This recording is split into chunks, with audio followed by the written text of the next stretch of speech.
this gentle openness, this gentle sweetness that is at the core of who we are, that is in the depth of who we are, that is in our very beingness. It's always here.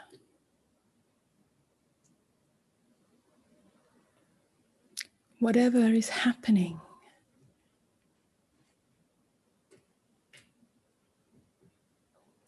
in the temporal world, in the world of form, in the world of things, this is always here.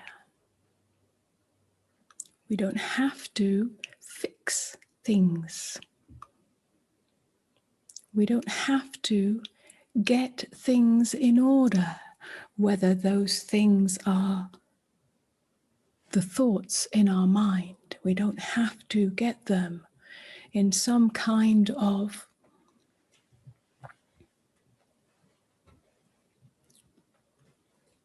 alignment or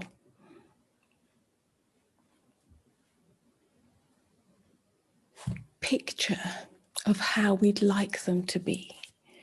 We don't have to have perfect thoughts of peace and gratitude and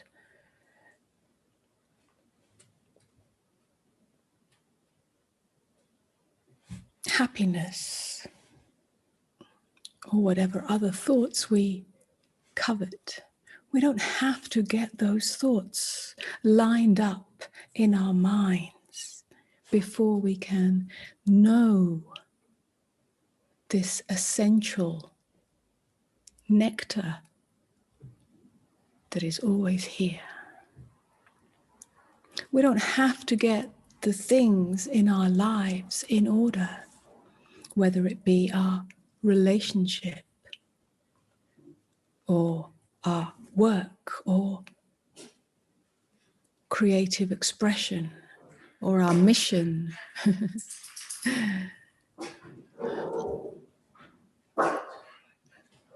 Or our environment, our living environment, or our worldly environment.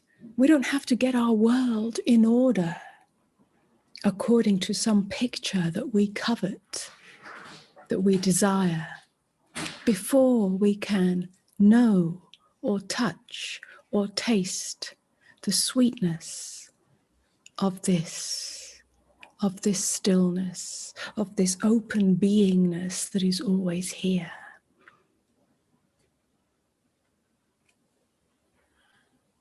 There's no need to wait. Of course, when the things in our life are seemingly problematic, there is a struggle there. There is a discomfort there. There is an uncertainty or loss there.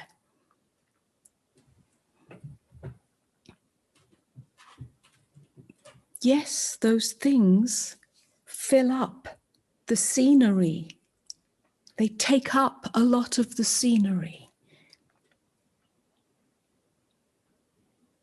But that is the time when we need to remember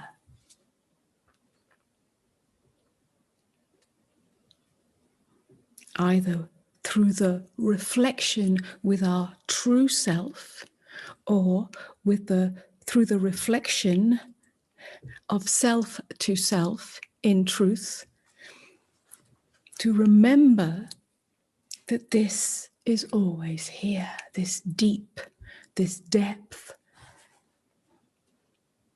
This depth is the doorway to relaxation, a relaxation from the deep, even though the mind might not be relaxed.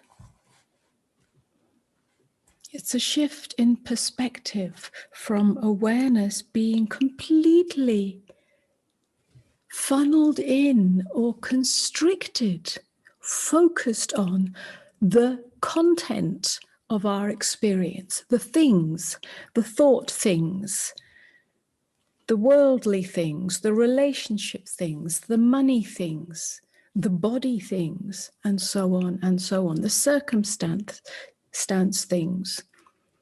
Yeah? Awareness gets constricted.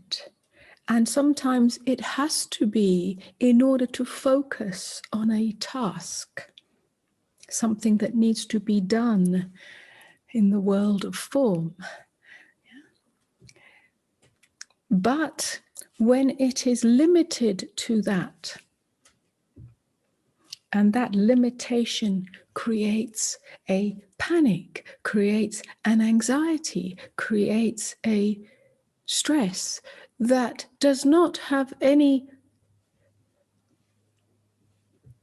room, any space to breathe itself open, then that is the time to remember or be reminded.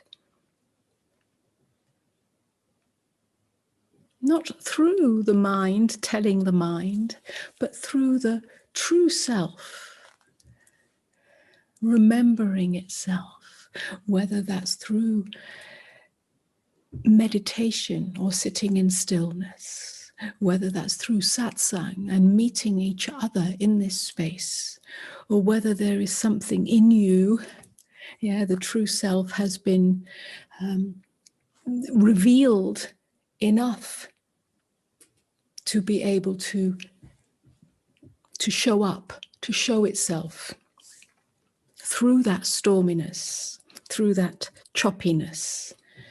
However it happens, these are the times to be willing to drop, to fall for a moment or a few moments or for many moments, to remember that awareness is not just that little faculty that focuses, that lands on things. Things are always a problem unless things are going our way. And if you've lived enough years on this planet, you'll know that things do not always go the way we want them to be.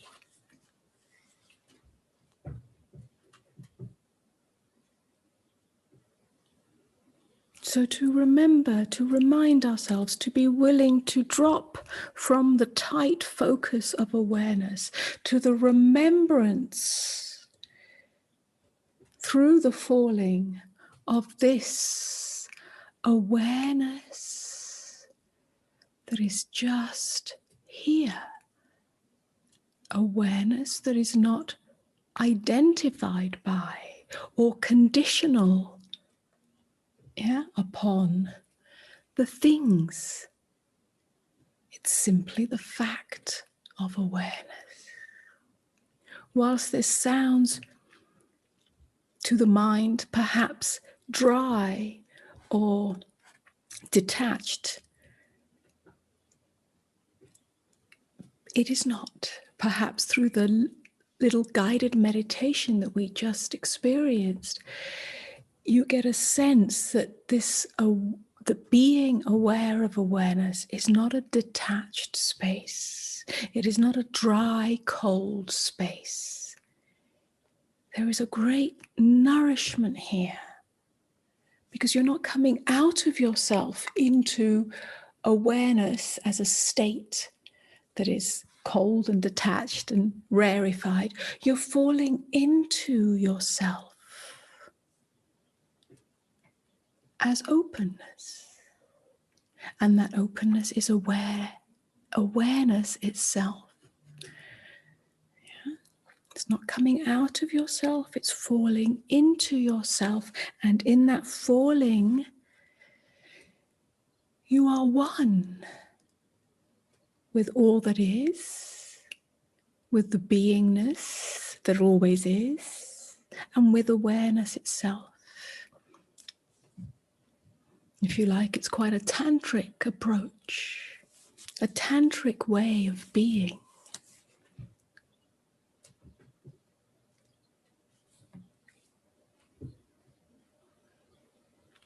great nourishment here, great sweetness here. It's the source of our wellness, the source of our well-being on all levels. Well-being. It's that which carries us. It's that which holds us.